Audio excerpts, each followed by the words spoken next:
The Trump administration is clearly a fossil fuel administration. They're blatantly so.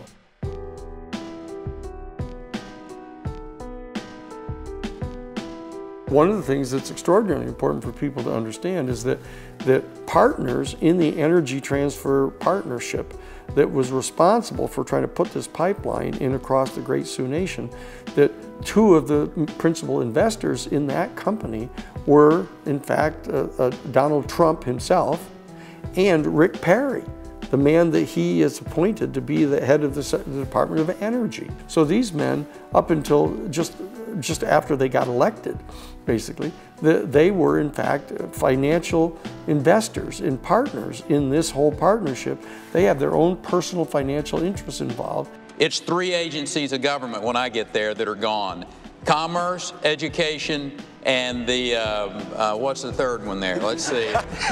Commerce. Commerce, and let's see. I can't. The third one I can't. Sorry. Oops. The Native American people and the indigenous people around the world have a much healthier and more organic relationship with the planet.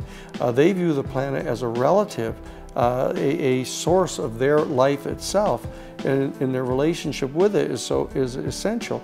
They do not view it as simply a group of commodities to be exploited. So the Native American people have, and the indigenous people of the world, are the stewards of the natural resources, not the exploiters of the natural resources. It is that reason why the Native American people have an appropriate leadership role in this rising up to stop the oil, gas, and coal companies from destroying our planet. The original pipeline route was 10 miles north of the 93% white community of Bismarck, North Dakota. And the U.S. Army Corps of Engineers determined that that pipeline constituted an unacceptably dangerous risk of contaminating the drinking water of that 93% white community. And so they decided that they were going to move the pipeline down directly onto the Great Sioux Nation territory. Now this turned out to be just less than a half a mile north of a particular reservation, the Standing Rock Sioux Reservation. When the people of the Seven Council Fires learned that the pipeline was going to be put right through their land, they started saying, why should we be faced with this unacceptably dangerous risk? They came to the property that they believed was their property, it had been their property for hundreds and hundreds of years, and they set up an encampment, not in the direct path of the pipeline, but in fact south of the pipeline, and organized a protest objecting to this. They called on people to come and help participate in a peaceful, prayerful, vigilant watch, so as to constitute a public witness to what was happening.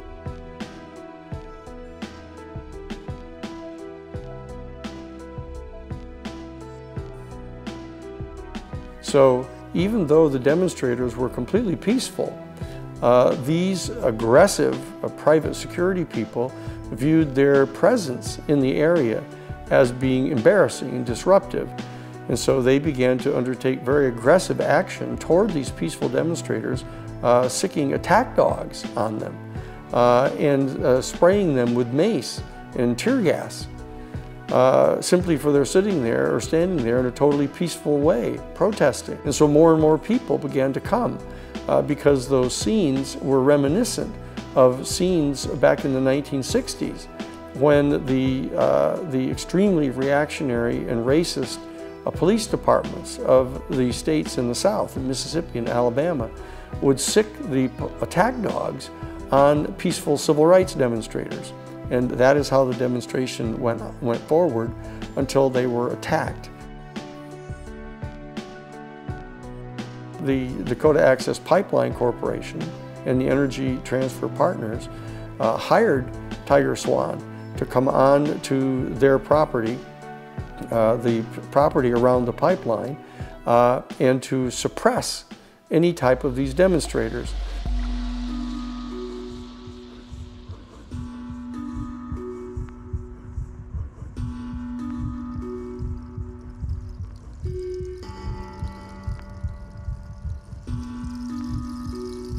What happened then is the racial motivation began to manifest itself in this extremely aggressive overreaction on the part of the law enforcement officials to the Native American people. In their targeting, for example, Chase Iron Eyes, who is the Democratic Party nominee for the sole congressional seat in North Dakota, charging him with being responsible for inciting a riot, which they clearly know he did not do. The times that he invited people to come to the site, he was emphatic about anybody who was going to be coming pursuant to his invitation had to conduct themselves in a totally peaceful and prayerful manner. And yet they charge him with being responsible for what was essentially a police riot. That's what we encountered there at Standing Rock, just like happened in 1968 at the Democratic National Convention, which was later determined by the United States Civil Rights Commission was a police riot.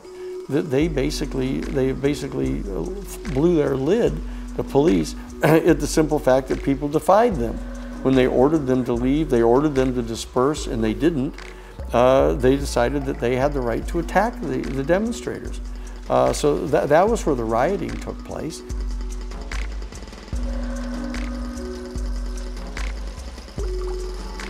So what's happened as the indigenous people around the world have risen up to try to stop the contamination of their water and of their land by these oil corporations, what's happened is the oil corporations have hired these private security companies to suppress the indigenous people, to hunt them down, hunt their leaders down, and go into their homes and kill them, to disappear them, to threaten them, to torture them. This is the modus operandi of these security companies.